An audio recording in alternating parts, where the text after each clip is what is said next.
028 Bidang Minat Kesehatan Lingkungan Angkatan 2020.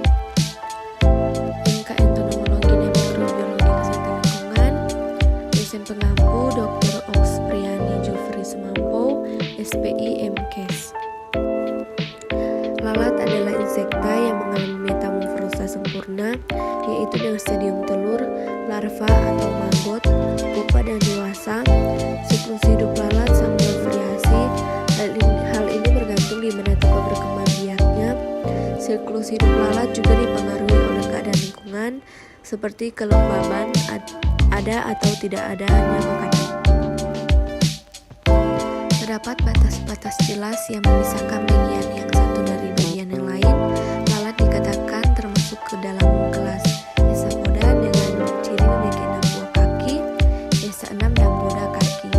Pada toraks, pada saat ini dijumpai kurang lebih 60.000 sampai 100.000 spesies lalat, tetapi tidak semua spesies perlu diawasi karena beberapa di antaranya tidak berbahaya terhadap kesehatan masyarakat dan lingkungan, yakni lalat rumah, lalat hijau, lalat kandang, lalat daging, dan lalat kecil.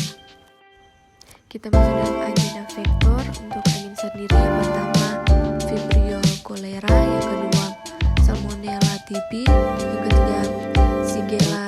Kita masuk dalam vektor, yaitu kegiatannya yang terbang ke berbagai tempat, termasuk tempat-tempat yang kotor dan membawa kuman patogen, menyebarkannya ke makanan manusia. Untuk faktor-faktor risikonya sendiri, yang pertama ada kolera, yaitu muntah-muntah dan demam. Yang kedua diare, yaitu sakit pada bagian perut, lemas dan pencernaan terganggu.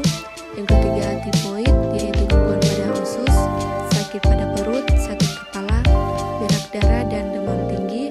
Yang keempat disentri, yaitu sakit pada bagian perut, lemas karena terlambat peredaran darah. Pada kotoran terdapat mucus.